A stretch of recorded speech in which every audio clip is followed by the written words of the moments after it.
Анашым, мені неге тастап кеттім? Бұл сұрақ Тұмардың жүрегінде 30 жыл бойы жауапсыз жатты.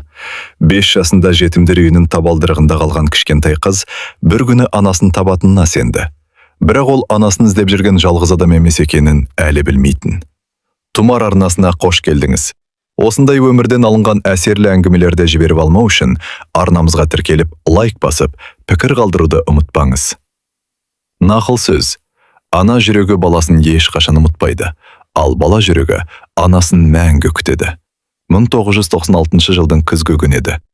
Алматы қаласының шетіндегі жетімдер үйінің терезесінің алдында кішкентай қыз күнде отыратын. Оның аты Тұмар болатын. Жасы 5-ке енді толған. Қалған балалар ойнап жүргенде, ол үнсіз ғана терезеге қарайтын. Өйткені оның жүрегі бір адамды күтетін. Анасын. «Тұмар, тамаққа кел қызым», деді тәрбиеші. «Жоқ». «Неге?» «Анам келсе, мені таппай қалады». Тәрбиеші үнсіз қалды. Бұл сөзді ол жүздеген рет естіген, бірақ әр жолы жүрегі ауыратын. Тұмар анасының келетін күні бүгін деп сенетін. Кеше де солай ойлаған. Алдыңғы аптада да, туған күнінде де, жаңа жылда да, бірақ анасы келмеді. Бір күні балалар үйінің алдына шетелден келген отбасы тоқтады. Олар Америкадан келген Майкл мен Сара еді. Өздерінің 2 қыздары бар, бірақ тағы бір бала асырап алуды армандаған. Балаларды таныстырып жатқанда Сараның көзі Тұмарға түсті. Қара шашты, үлкен қоңыр көзді, мұңайып тұрған кішкентай қыз. Сара бірден тоқтап қалды. «Майкл?» «Иә». «Мына қызды көрдің бе?» Тұмар да оларға қарап тұрды, бірақ күлімсіреген жоқ. Өйткені оның ойында басқа нәрсе бар еді. Анам келсеші. Бірнеше күннен кейін шешім шықты. Америкалық отбасы Тұмарды асырап алатын болды. Бұл жаңалықты естігенде жетімдер үйіндегі бәрі қуанды. Тек Тұмар ғана жылады. «Мен бармаймын». «Неге қызым?» «Анам келеді. Егер кетіп қалсам, анам мені таба алмай қалады». Тәрбиеші оны құшағына басты. Бірақ не айтарын білмеді. Өйткені өмір кейде кішкентай балаларға тым қатал болатын. Америкаға ұшатын күні Тұмар балалар үйінің қақпасына қайта-қайта қарады. Мүмкін соңғы сәтте анасы келер, мүмкін құшақтап алар, мүмкін алып кетер. Бірақ ешкім келмеді. Ұшақ көкке көтерілгенде Тұмар көз жасын сүртті. Төменде туған жері қалып бара жатты. Ол терезеден қарап отырып сыбырлады. «Анашым, мен сізді міндетті түрде табамын». Ал дәл сол сәтте Қазақстанның басқа бір жерінде қызының ескі суретін құшақтап отырған әйел де дәл сондай сөз айтып отырғанын Тұмар қайдан білсін. Сол түні Тұмар таң атқанша ұйықтай алмады. Қолында баяғы сурет. Сарғайып кеткен кішкентай қағаз. Жетімдер үйінде түскен жалғыз фотосы. Суретке қайта-қайта қарай берді. 5 жасар қыз, шашы қысқа қиылған, көзі мұңға толы. Жүзінде күлкі жоқ. Тұмар суретке қарап отырып жылады.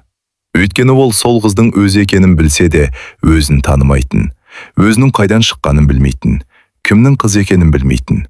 Ал ең ауыры, оны біреу өмірге әкелгенімен ешкім іздемегендей көрінетін. Келесі күні мектептен келген соң ол Сараның қасына барды. «Анашым». Сара күлімсіреді. Тұмар көп жағдайда оны мама деп атайтын, бірақ маңызды кезде ғана анашым дейтін. Сара бірден байқады. «Не болды қызым? Менің Қазақстандағы анам туралы ешқандай мәлімет жоқ па?»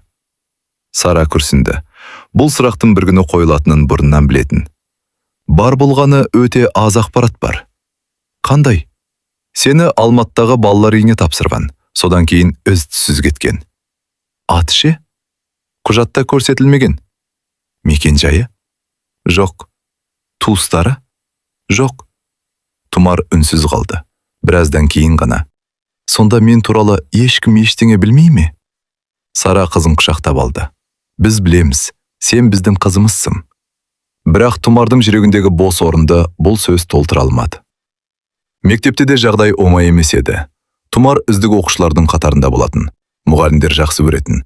Бірақ кейбір балалар оның асыранды екенін білетін. Бір күні сабақтан кейін бір қыз келді. «Сенің шын атанаң кім?» «Білмеймін». «Қалай білмейсің?» «Білмеймін». «Сонда сені тастап кеткен бе?» Бұл сөз Тұмардың жүрегін тілгілеп өтті. Сол күні үйге келіп бөлмесіне қамалып алды. Кешке дейін шықпады. Уақыт өте берді.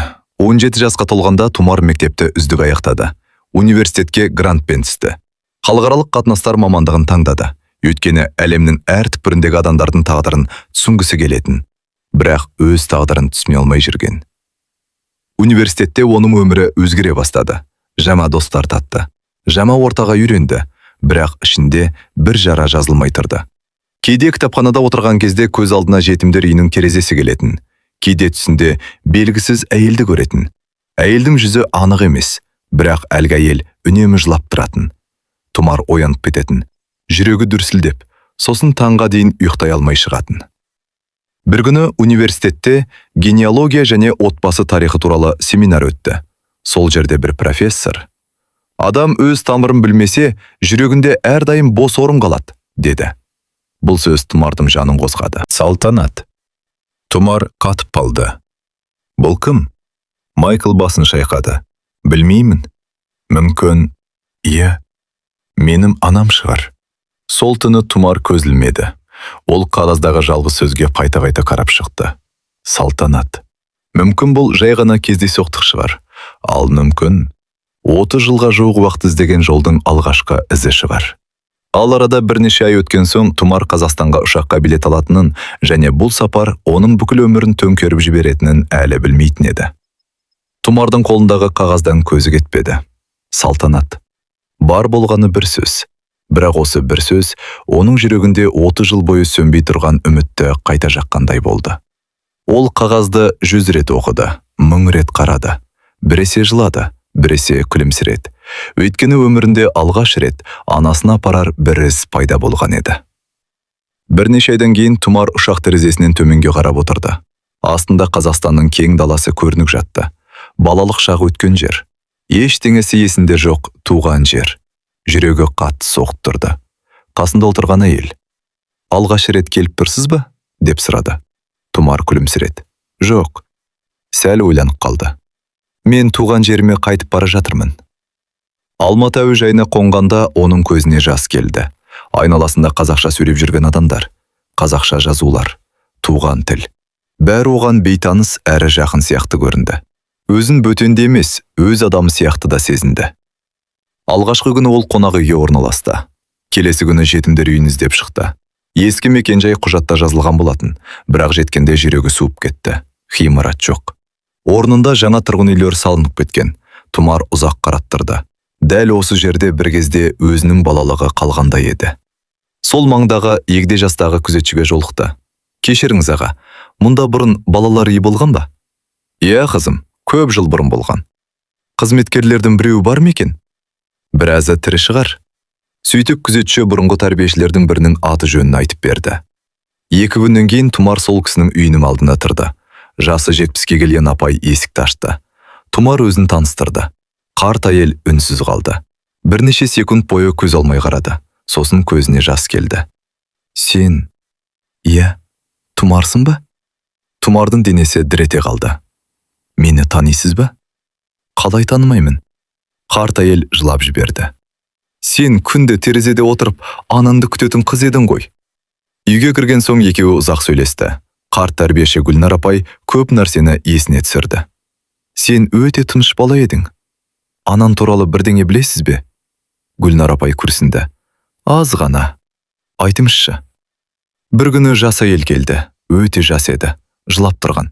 Сені құшағынан жібергісі келмеді. Тұмар демін ішіне тартып тыңдап отырды.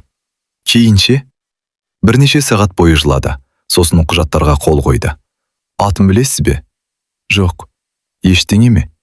«Жоқ, бірақ...» Тұмар орнынан қозғалып кетті. «Бірақ не?» Ол кетер алдында бір хат қалдырған. Тұмар қатып қалды. «Қандай хат?» «Бізде ұзақ сақталмады. Кейін архивке тапсырылған». «Хатта не жазылған?» Гүлнар апай көз жасын сүртті. «Толығын білмеймін. Бірақ соңғы сөйлемін ұмытпадым». «Қандай сөйлем?» «Қызым, бір күні сені міндетті түрде іздеп келемін». Тұмардың көзінен жас парлап кетті. 30 жыл бойы алғаш рет анасының оны жақсы көргеніне дәлел тапқандай болды. Келесі күні ол архивке барды. Ескі құжаттарды қарай бастады. Бірнеше сағат өтті. Күн батты, бірақ нәтиже жоқ. Архив қызметкері шаршағанын байқады. «Ертең жалғастырайық» деді. Тұмар басын изеді. Дәл сол кезде қызметкер тағы бір қорапты алып шықты. «Мынау соңғысы», Бәлкім осыдан бірдеңе табылар. Тұмар қоратты аша бастады. Сарғайған қағаздар, ескі анықтамалар, хаттар. Кенет оның қолы кішкентай конвертке тиді. Конверттің сыртында бір ғана сөз жазылып тұр еді. Тұмарға. Қыздың жүрегі тоқтап қала жаздады. Қолдары қалтырап кетті. Бұл хатты 30 жыл бұрын анасы жазған болуы мүмкін еді. Ал конверттің ішінде оның бүкіл өмірін өзгертіп жіберетін құпия жатқанын Тұмар әлі білмейтін. Тұмар конвертті қолына алған сәтте бүкіл әлем тоқтап қалғандай болды. Қолдары дірілдеп тұр, көзінен жас ағып жатыр.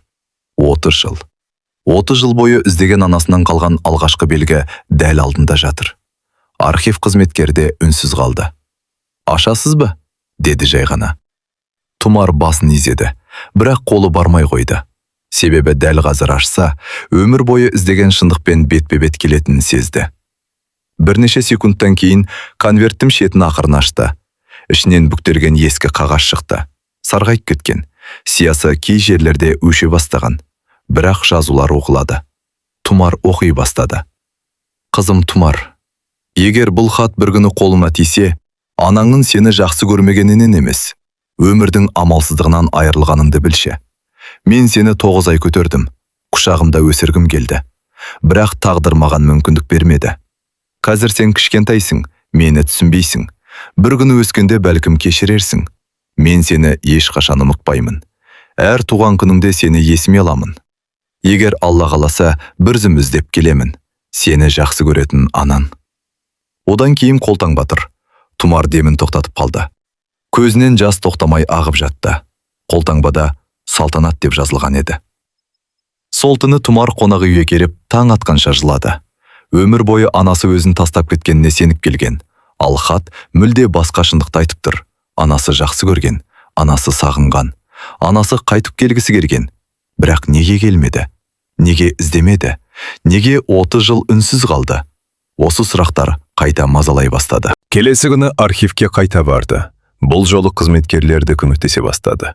Себебі оқиға бәрінің жүрегіне әсер еткен еді. Бірнеше сағат өткен соң қызметкер әйел «Бір қызық нәрсе таттын» деді. Тұмар орнынан атып тұрды. «Не таттыңыз?» «Сені тапсырған күні жасалған акты бар екен». «Иә?» «Мұнда анаңның толық аты жөні жазылыпты». Тұмардың жүрегі атша тулады. «Айтыңызшы». Қызметкер қағазға қарады. «Салтанат Нұрғалиқызы Сейдахметова». Тұмар көзін жұмып алды. Алғаш рет анасының толық есімін естіп тұр. Одан кейін тағы бір мәлімет шықты. Салтанат ол кезде 22 жаста болған, жалғыз басты ана. Тұмар дүниеге келгеннен кейін көп ұзамай ауыр жағдайға тап болған. Бірақ құжаттардың көбі жоғалып кеткен, нақты не болғаны белгісіз. Бірнеше күн бойы Тұмар Алматыдағы мекенжай бюроларын аралады. Ескі тіркеулерді қарады. Адамдардан сұрастырды, бірақ еш нәтиже шықпады. Салтанаттың ізі 25 жыл бұрын үзіліп қалғандай еді. Үміті сөне бастаған кезде күтпеген жағдай болды. Гүлнар апай телефон соқты. «Қызым, тез келші». «Не болды?» «Мен бір нәрсені есіме түсірдім». Тұмар бірден жетіп келді. Гүлнар апай ескі альбомды алдына қойды. «Осыны кеше түнімен қарап шықтым. Альбомның ортасынан ескі сурет шықты. Суретте жас әйел тұр, қара шашты, үлкен қоңыр көзді. Қолында кішкентай сәби. Сәби Тұмар еді». Тұмар суретке қадалып қалды. Өйткені айнаға қарап тұрғандай сезінді. Көздері бірдей, қасы бірдей, жүзі ұқсас. Ол алғаш рет анасының жүзін көріп тұр еді. Суреттің артында тағы бір жазу бар екен. Өшіңкіреп қалған, әрең оқылады. Гүлнар апай көзілдерін киіп қарады. «Мұнда мекенжай сияқты нәрсе жазылған». «Қандай?» «Алматы емес». «Қай жер?» Гүлнар апай дауыстап оқыды. «Түркістан облысы, Жаңақорған ауданы». Тұмар орнынан тұрып кетті. Оның анасына апарар жаңа ізі пайда болған еді. Ал сол ауылға барған кезде оны өмір бойы естімеген тағы бір шындық күтіп тұрғанын ол әлі білмейтін. Тұмар түнімен көзіле алмады. Төсегінің жанында анасының ескі суреті жатыр. Қара шашты жас әйел, қолында кішкентай сәби. Сол сәби өзі. Тұмар суретті қайта-қайта қолына алды. 30 жыл бойы алғаш рет анасының жүзіне қарап отыр. Кейде күлімсірейді, кейде жылайды. Өйткені бұл сурет оның өміріндегі ең қымбат дүние болып кеткен еді. 2 күннен кейін Тұмар Түркістан облысына жолға шықты. Ұзақ жол. Терезеден сыртқа қарап келеді. Кең дала, шексіз көкжиек. Бір түрлі таныс сезім. Өзі бұрын бұл жерлерде болмаған, бірақ жүрегі осы далаларды әлде қашан білетіндей. Жаңа Қорғанда жеткенде күн еңкейіп қалған еді. Кішкентай аудан, тыныш көшелер. Тұмардың жүрегі бұрынғыдан да қатты соға бастады. Суреттің артындағы мекенжай бойынша іздей бастады. Бірақ көп нәрсе өзгеріп кеткен. Көшелердің атауы ауысқан, ескі үйлердің көбі бұзылған. Ақыры ауылдағы ең қарт тұрғындардың бірін тауып алды. 80-ге келген қария. Тұмар суретті көрсетті. Ата, мына әйелді танисыз ба? Қария көзілдірігін киіп ұзақ қарады. Бір кезде көзі үлкейіп кетті. Ей, бұл Салтанат қой.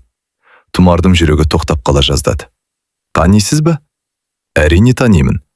Қайда? Біздің ауылдың қызы еді. Тұмардың көзінен жас шығып кетті. 30 жыл бойы алғаш рет анасын білетін адамды кездестіріп отыр. Ол қандай адам еді? Қария күрсінді. Өте жақсы қыз болатын. Ешкімге жамандық жасамайтын. Жұрттың бәрі жақсы көретін. Ал кейінше? Қария үнсіз қалды. Кейін өмірі қатты өзгерді. Сол күні қария үйіне шақырды. Шай үстінде ұзақ әңгіме айтты. Салтанат ауылдағы ең сұлу қыздардың бірі болған екен. Мектепті жақсы бітірген. Арманы мұғалім болу. Бірақ 19 жасында бір жігітке ғашық болады. Жігіттің аты Ерлан екен. Екеуі үйленеміз деп жүрген. Содан көп ұзамай Салтанат аяғы ауыр екенін біледі. Кейін не болды? Қария ауыр күрсінді. Ерлан жоғалып кетті. Қалай? Ресейге жұмысқа кетіп қайтып келмеген. Анам жалғыз қалған ба? Иә қызым, жалғыз қалды. Тұмардың көзінен тағы жас шықты. Ол анасының қандай қиындық көрген елестете бастады. Жас қыз, жүкті, жанында ешкім жоқ. Ал атам мен әжем ше? Олар қатал адамдар еді. Салтанатты түсінбеді. Қатты ренжіді. Үйде ұрыс көп болды. Сол кездері ауылда да сөз көбейген. Кейін бір күні Салтанат қызын алып Алматыға кетіп қалды. Содан кейін оны ешкім көрген жоқ. Тұмар үнсіз қалды. Қанша жыл анасына ренжіп берген, ал қазір оның тағдырын тыңдап отыр. Бірте-бірте жүрегіндегі өкпе еріп бара жатты. Кетер кезде қария кенет тоқтап қалды. Бір минут. Иә? Мен бір нәрсені есіме түсірдім. Не? Салтанаттың әпкесі болған. Әпкесі? Иә. Қайда қазір? Ауылда тұрады. Тұмар демін ішіне тартты. Тірі ме? Иә. Мекенжайын білесіз бе? Білемін. Бір сағаттан кейін Тұмар ескі үйдің алдында тұрды. Аула ішінде 60-та шамасындағы әйел гүл суарып жүр екен. Тұмар жақындады. Қолында анасының суреті. Сәлеметсіз бе? Әйел бұрылып қарады. Тұмар суретті көрсетті. Мен Салтанатты іздеп жүрмін. Әйел суретке қарады. Бір сәтте қолындағы су құятын ыдысы жерге түсіп кетті. Көзіне жас толды. Жоқ. Дауысы дірілдеп шықты. Бұл мүмкін емес. Неге? Әйел Тұмарға жақындай түсті. Ұзақ қарады. Сосын екі қолмен бетін ұстап алды. Құдайым-ай, не болды? Әйел жылап жіберді. Сен? Иә? Сен Тұмарсың ба? Тұмардың жүрегі дүрсілдеп кетті. Иә. Әйел көз жасын тоқтата алмады. Мен сенің нағашы апаңмын. Осы сөзден кейін Тұмардың аяқ астынан бүкіл әлемі өзгеріп кеткендей болды. Сенің анаң өлмеген, Тұмар. Осы сөзді естіген сәтте Тұмар тұрған жерінде қатып қалды. Жүрегі кеудесінен шығып кетердей соғып тұр. 30 жыл бойы ол анасының тірі екенін де, өлі екенін де білмей өмір сүрді. Ал қазір алдында тұрған әйел анасының тірі екенін айтып тұр. Не дедіңіз? Дауысы әрең шықты. Анам тірі ме? Нағашы апасы көз жасын сүртті. Иә, қызым. Қайда? Оны білмеймін. Тұмардың жүрегі тағы да ауырды. Қалай білмейсіз? Соңғы 15 жылда байланысымыз үзілді. Неге? Әйел күрсініп орындыққа отырды. Өмір. Кейде адамдарды бір-бірінен алыстатып жібереді. Үйге кірген соң нағашы апасы ескі сандықты алып шықты. Сен туралы барлық естеліктерді сақтап жүрдім. Сандықтың ішінде суреттер, хаттар, ескі қағаздар жатыр. Тұмар әрқайсысын көз жасымен қарап отырды. Өйткені бұл оның өткен өмірінің бөлшектері еді. Бір сурет ерекше назарын аударды. Суретте екі қыз тұр. Бірі Салтанат, екіншісі дәл алдында отырған әйел. Бұл сіз бе? Иә. Анам жас кезінде өте сұлу болған екен. Әлі де сұлу шығар, деп күлімсіреді әйел. Бірақ көзінде мұң тұрды. Кешке дейін сөйлесті. Сол кезде Тұмар өмірінде алғаш рет анасының тағдырын толық ести бастады. Салтанат Алматыға кеткеннен кейін көк қиындық көрген, жұмыс таппаған, пәтер жалдауға ақшасы болмаған. Кей күндері өзі аш жүрген. Тіпті қызына сүт алуға ақша таппай жылаған кездері болған. Сонда мені тастап кеткісі келмеген бе? Нағашы апасы бірден жауап берді. Ешқашан. Бірақ ол сені жанынан артық жақсы көрді. Тұмар үнсіз қалды. Жүрегіндегі көп жылғы өкпе бірте-бірте еріп бара жатты. Бір күні маған хат жазды. Не деп? Қызымды балалар үйіне тапсырдым, бірақ оны қайта алып кетем деп жазды. Кейін өмірі тағы қиындап кеткен. Сол кезде нағашы апасы ескі конвертті алып шықты. Мынаны саған көрсетуім керек. Конверттің ішінде тағы бір хат бар екен. Салтанаттың қолымен жазылған. Тұмар оқи бастады. Мен күнде Тұмарды ойлаймын. Бір күні қызым мені жек көретін шығар деп қорқамын. Бірақ оның тірі аман болғанын ғана қалаймын. Қазір жағдайым жоқ, бірақ аяққа тұрып алған соң міндетті түрде іздеймін. Хаттың соңы көз жасынан былғанып кеткен еді. Тұмар жылап жіберді. Өйткені бұл жолдар өтірік емес еді. Анасының жан айғайы сезіліп тұрды. Кеш бата нағашы апасы тағы бір құжат алып келді. Мұны көр. Бұл ескі анықтама екен. Жоғарғы жағында бір мекенжай жазылып тұр. Бұл не? Сенің анаңның соңғы тұрған жері. Қай қала? Шымкент. Тұмардың жүрегі тағы дүрсілдей бастады. Демек, иә, іздеуге болады. Болады. Сол түні Тұмар ұзақ уақыт терезе алдында отырды. 30 жыл бойы армандаған сәт жақындап келе жатқандай. Бірақ бір қорқыныш та бар еді. Егер анасы кездескісі келмесе ше? Егер ұмытып кетсе ше? Егер басқа отбасы болса ше? Таңертең жолға шықпақ болғанда нағашы апасы кенет.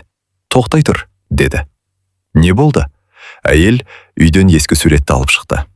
Мұны анаң өмір бойы өзімен бірге алып жүрген. Тұмар суретті қолына алды. Бұл оның 5 жасында жетімдер үйінде түскен сурет еді. Артында бір сөйлем жазылыпты. Қызым, мен сені міндетті түрде табамын. Тұмар көз жасын тыя алмады. Сол күні ол Шымкентке қарай жолға шықты. Шымкентке жеткен күні Тұмардың жүрегі тынышталмады. Қаланың әр көшесіне қараған сайын, мүмкін анам осы жерден өткен шығар деп ойлайтын. Қолында бір папка, ішінде анасының хаттары, ескі суреттер, құжаттар. 30 жылдық сағыныш. 2 күн бойы түрлі мекемелерге барды. Ескі тіркеулерді қарады. Мекенжайларды іздеді. Бірақ Салтанаттың ізі тағы жоғалып кеткендей еді. Кешке қарай қонақ үйге қайтып келе жатқанда телефоны шырылдады. Бейтаныс нөмір. Алло? Сәлеметсіз бе, Тұмар? Иә, мен Гүлнар апаймын. Иә, тыңдап тұрмын. Қызым, мен саған бір жақсы жаңалық айтайын деп хабарласып тұрмын. Тұмардың жүрегі зу ете қалдалды. Не болды? Бір әйел хабарласты. Тұмар орнында қатып қалды. Қандай әйел? Бұрын балалар үйінде медбике болып істеген. Иә, ол сенің анаңды көргенін айтты. Қашан? Жылдар бұрын. Тұмар орындыққа отыра кетті. Қолдары қалтырап тұр. Не деді? Сенің анаң сені іздеп келген екен. Не? Көзінен жас парлап кетті. Қашан? Сен Америкаға кеткеннен кейін бірнеше ай өткен соң. Тұмар жылап жіберді. 30 жыл бойы бір сұрақ мазалаған. Неге келмеді? Ал енді бәрі өзгеріп бара жатты. Кейінше. Ол келген кезде сен жоқ болып шыққан. Сол күні қатты жылаған екен. Тұмар телефонды құлағына қысып отыр. Жүрегі ауырып кетті. Көз алдына анасының жетімдер үйінің алдында тұрғаны елестеді. Қызын іздеп келген, бірақ кешіккен. Медбике тағы бір нәрсе айтты. Не? Анаң кейінде бірнеше рет іздеп келген көрінеді. Сонда ол сені ешқашан ұмытпаған. Телефон сөнген соң Тұмар ұзақ жылады. Бүкіл өмірі өзгеріп бара жатты. Осы уақытқа дейін өзін тастап кеткен бала деп ойлаған. Ал шын мәнінде анасы оны өмір бойы іздеп жүрген. Ертеңіне әлгі бұрынғы медбикемен кездесті. Жасы 70-ке таяған әйел екен. Тұмарды көргенде бірден танығандай болды. Қызым, сәлеметсіз бе? Сен Тұмарсың ғой. Шай үстінде ұзақ сөйлесті. Медбике көп нәрсені есіне түсірді. Анаң өте арықтап өткен еді. Иә, көзінен жас кетпейтін. Мені сұрады ма? Тек сені сұрады. Тұмар үнсіз тыңдап отырды. Ол келген сайын бір ғана сұрақ қоятын. Қандай? Қызым қайда? Тұмар дәптерді ашты. Алғашқы бетінде Тұмарым үшін деп жазылып тұр. Қолтаңбасы таныс, Салтанат. Беттердің арасында күнделіктер бар екен. Анасының өз қолымен жазған ойлары, сағынышы, өкініші, үміті. Бір бетте бұлай жазылыпты. Егер қызым бір күні мені іздесе, оған айтыңдаршы. Мен оны ешқашан тастаған жоқпын. Мен оны күнде күттім. Тұмар көз жасын сүртіп отырғанда, дәптердің ішінен бір қағаз түсіп кетті. Ол қағазға бір телефон нөмірі жазылған екен. Жанында Салтанат 2021 жыл деген жазу тұр. Тұмар демін ішіне тартып қалды. Бұл анасының соңғы байланыс нөмірі болуы мүмкін еді. Қолдары дірілдеп телефонды алды. Нөмірді терді. Бір гудок, екінші гудок, үшінші гудок. Жүрегі атқақтап барады. Кенет тұтқаның ар жағынан әйел дауыс естілді. Алло?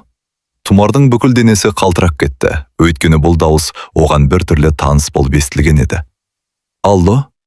Тұмардың қолы дірілдеп кетті. Жүрегі кеудесіне сыймай соғып тұр. 30 жыл күткен сәт, 30 жыл іздеген адам. Бірнеше секунд бойы сөйлей алмай қалды. Тұтқаның ар жағындағы әйел тағы сөйледі. Алло, тыңдап тұрмын. Тұмар әрең тіл қатты. Кешіріңіз. Иә? Мен Салтанат апайды іздеп едім. Бір сәт үнсіздік орнады, ұзақ үнсіздік. Сосын әйелдің дауысы бәсең шықты. Сіз кім боласыз? Мен... Тұмардың тамағына өксік тығылды. Мен Тұмармын. Телефонның ар жағында тыныштық орнады. 1 секунд, 2 секунд, 5 секунд. Тек әлсіз тымс естіледі. Сосын әйелдің дауысы дірілдеп шықты. Қандай Тұмар?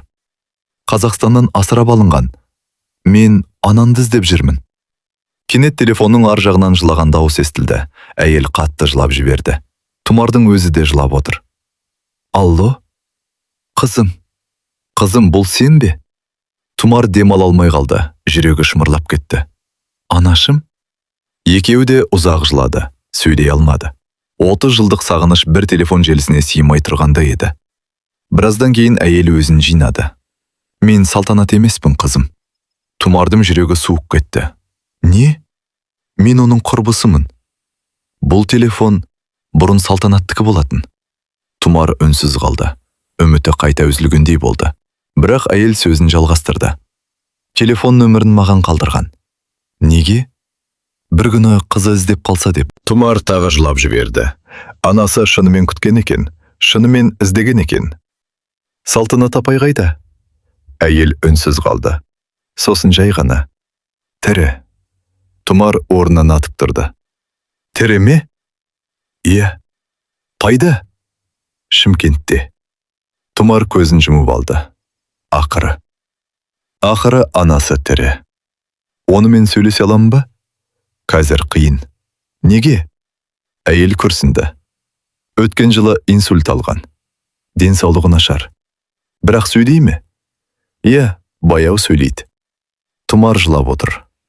Ол мені біле ме? Әрине біледі. Мені ұмытпады ма? Қызым. Әйелдің дауысы дірілдеп кетті. Ол сені бір күнде ұмытқан жоқ. Содан кейін әйел бір әңгімені айтты. Тұмар оны өмір бойы ұмытпайтын еді. Салтанаттың үйінде бір бөлме бар. Иә? Ол бөлмеге ешкімді кіргізбейді. Неге? Өйткені ол бөлмеде тек сен туралы естеліктер сақталған. Тұмар көз жасын тоқтата алмады. Не бар онда? Сенің суреттерің. Балалар үйінен алған көшірмедер. Америкаға кеткенін туралы қағаздар. Әр туған күнің арнап жазған хаттары. Тұмар бетін жауып жылады. 30 жыл бойы анасы қызын ұмытпаған. Мен оны көргім келеді. Көресің. Қашан? Ертең. Тұмар демін ішіне тартып қалды. Ертең. Ол өмірінде алғаш рет анасын көреді. Сол түні көз ілмеді. Қонақ үй бөлмесінде терезеге қарап отырды. Бала күнінде жетімдер үйінің терезесінде анасын күткен еді. Ал ертең 30 жылдан кейін күткені орындалмақ. Таңда Тұмар көз ілмей қарсы алды. 30 жыл бойы армандаған күні келген еді. Бүгін ол анасын көреді. Жүрегі қуаныш пен қорқыныштың арасында арпалысып тұрды. Егер анасы оны қабылдамаса ше? Егер кездескенде ештеңе сезбесе ше? Түске қарай әлгі әйел Тұмарды Шымкенттің шетіндегі шағын үйге алып келді. Қарапайым ғана аула, ескі қақпа. Терезе алдында гүлдер тұр. Әйел қақпаны ақырын ашты. Дайынсың ба? Тұмар үнсіз басын изеді. Үйге кірген сәтте оның көзі қабырғадағы суреттерге түсті. Жүздеген сурет, бәрі өзі туралы. Балалар үйіндегі суреті, Америкаға кеткен кездегі құжат көшірмелері, интернеттен табылған фотолары, тіпті университет бітірген кездегі суреті де бар. Тұмар көз жасына ерік берді. Бұл анаң жинаған. Сол кезде ішкі бөлмеден баяу қадам естілді. Тұмардың жүрегі тоқтап қалғандай болды. Есік ашылды. Шашына ақ түскен әйел көрінді. Жүзі шаршаңқы. Бірақ көздері дәл өзінің көздері сияқты. Әйелде қатып қалды. Тұмар! Дауысы әрен шықты. Тұмар жылап жіберді. Анашым! Екеуі бір-біріне қарай жүрді. Сосын құшақтасып ұзақ жылады. 30 жылдық сағыныш сол құшаққа сыйып кеткендей еді. Біраздан кейін екеуі қатар отырып сөйлесті. Тұмардың көкейінде бір ғана сұрақ тұрды. Неге? Салтанат көз жасын сүртті. Қызым, неге мені қалдырдыңыз? Салтанат ұзақ үнсіз отырды. Сосын керең күрсінді. Мен саған шындықты айтуым керек. Айтыңыз. Мен 18 жаста едім. Тұмар үнсіз тыңдап отыр. Университетке түскім келді. Армандарым көп болды. Бір күні жұмыстан қайтып келе жатқанда, Салтанаттың дауысы дірілдеп кетті. Бір адам маған шабуыл жасады. Тұмар қатып қалды. Мен ешкімге айта алмадым, ұялдым, қорықтым. Сол кездегі заман басқа еді. Адамдар қызды кінәлайтын. Салтанат жылап жіберді. Бірнеше айдан кейін аяғым ауыр екенін білдім. Тұмардың көзіне жас келді. Әжем мен атам өлген кезде қатты ашуланды. Кейбір туыстар баладан құтыл деді, бірақ мен келіспедім. Салтанат қызының қолын ұстады. Өйткені сенің еш кінәң жоқ еді. Сен менің қызым едің. Тұмар үнсіз жылап отырды. Мен сені дүниеге әкелдім. Бірақ жағдайым өте қиын болды. Жұмыс жоқ, үй жоқ, ақша жоқ. Кей күндері өзім аш жүрдім, сені тамақтандыру үшін. Бірақ бір күні Салтанат көзіне жас алды. Сен ауырып қалдым. Дәрі алуға ақшам болмады. Сол кезде мен қорықтым. Өте қатты қорықтым. Егер қасында қалсаң, саған жақсы өмір бере алмаймын деп ойладым. Сондықтан балалар үйіне тапсырдым. Тұмар көз жасын сүртті. Мені жақсы көргендіктен бе? Салтанат басын изеді. Иә, қызым, жақсы көргендіктен. Бірақ мен сені ұмытпадым, ешқашан. Бірнеше айдан кейін қайтып бардым, сені алып кетемін деп. Бірақ сені Америкаға алып кетіп қалыпты. Екеуі тағы құшақтасып жылады. 30 жыл бойы араларында тұрған қабырға ақыры құлаған еді. Тұмар алғаш рет өзін тастанды емес, анасы сүйген бала ретінде сезінді. Ал алда оларды бірге өткізетін жаңа өмір күтіп тұрған еді. Тұмар мен Салтанат сол күні кешке дейін сөйлесті. 30 жыл бойы айтылмай қалған сөздер бір күнге сыймай жатқандай еді. Бір-біріне қарап отырып жылайды, күледі, қайта жылайды. Кешкі шай үстінде Тұмар кенет таңғалып қалды. Салтанат әлде бір қағазды алып келді. Қағаздың бәрі ағылшын тілінде жазылған екен. Анашым, сіз ағылшынша оқи аласыз ба? Салтанат жымиып қойды. Аздап емес. Қалай? Жақсы білем. Тұмар таңырқап қалды. Қайдан үйрендіңіз? Салтанат көзін төмен салды. Сен үшін, мен үшін? Иә. Салтанат бөлмеден үлкен қорап алып шықты. Ішінде ондаған дәптер жатыр. Ескі кітаптар, ағылшын тілінің сөздіктері, курстардың сертификаттары. Сен Америкаға кеткеннен кейін мен күнде сен туралы ойлайтынмын. Бір күні кездессек, қызыммен сөйлесе алмай қалам ба деп қорықтым. Тұмар көз жасын тыя алмады. Сондықтан ағылшын тілін үйрене бастадым. 30 жыл бұрын ба? Иә. Мені табам деп пе? Бір күні міндетті түрде кездесеміз деп сендім. Тұмар жылап жіберді. Өйткені анасы оны ұмытпағанын тағы бір рет дәлелдеп отыр еді. Салтанат күлімсіреп ағылшынша сөйлей бастады. My daughter, I waited for you every year, every birthday, every day. Тумардың көзінен жас тоқтамады. Мам, I never stopped loving you. Екеуі ұзақ уақыт ағылшын тілінде сөйлесті. Сосын қазақша сөйлесті. Сосын қайта жылады. Өйткені араларындағы 30 жыл біртіндеп жоғалып бара жатқандай еді. Келесі аптада Тұмар тағы бір шешім қабылдады. Анашым, иә қызым, менімен бірге Америкаға жүрміз. Салтанат үнсіз қалды. Не? Менімен бірге тұрасыз? Жоқ, қызым. Неге? Сенің өз өмірің бар. Тұмар анасының қолын ұстады. Ал сіз менің өмірімнің ең маңызды бөлігінсіз. Салтанат жылап жіберді. Бірнеше айдан кейін барлық құжаттар дайын болды. Тұмар анасын Америкаға алып кетті. Әуежайда Сара мен Майклдың отбасы қарсы алды. Эмили мен София да келген. Баяғыда өзін бөліктеген екі қыз, бірақ қазір бәрі өзгерген. Эмили Салтанатқа гүл сыйлады. Қош келдіңіз. Салтанат көзіне жас алды. Рахмет. Сол күні кешке үлкен дастархан жайылды. Бір үстелде екі ана отырды. Сара мен Салтанат. Екеуі де Тұмарды жақсы көрген әйелдер. Бірі өмір сыйлаған ана, бірі өмірін өзгерткен ана.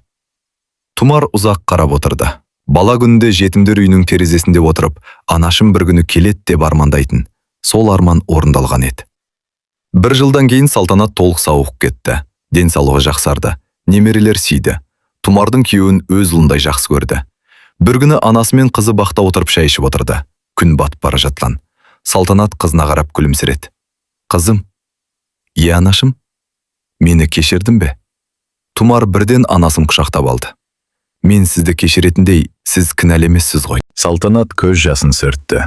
Ал Тұмар өмірінде алғаш рет өзін толық бақытты сезінді. Өйткені ол енді жетім емес еді. Оның анасы жанында болатын. 30 жылдық сағыныштың соңы осылайша махаббат пен кешірімге ұласты. Сіз Тұмардың орнында болсаңыз, анаңызды кешірер ме едіңіз? Пікіріңізді жазыңыз.